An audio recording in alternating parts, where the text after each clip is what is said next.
ثانية.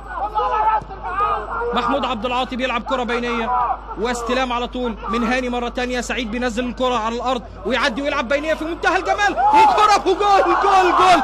الله الله الله، ايه هدف التعادل لمصر المقاصة. بالفعل هدف في منتهى الجمال، بدأها هاني سعيد وخلصها أحمد سامي رقم 17 في المرمى.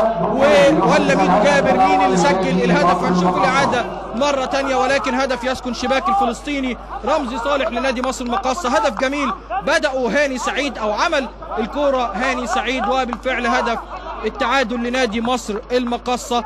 أمامنا الكرة الإعادة مرة تانية اتلعبت لهاني سعيد اللي استلم الكرة على صدره ولعب البينية في منتهى الروعة وتحرك رائع جدا، وهدف على طول. محمد جابر ميدو بيسجل الهدف الأول لنادي مصر المقاصة. برافو يا ميدو، هدفه الخامس في الدوري الممتاز بشكل رائع جدا. الهدف اتحسب لميدو ولا لنانا بوكو؟ هنشوف الإعادة مرة تانية وهنشوف هل لحقها نانا بوكو ولا كانت الكرة دخلت، ولكن في النهاية هو هدف لمصر المقاصة وهدف التعادل.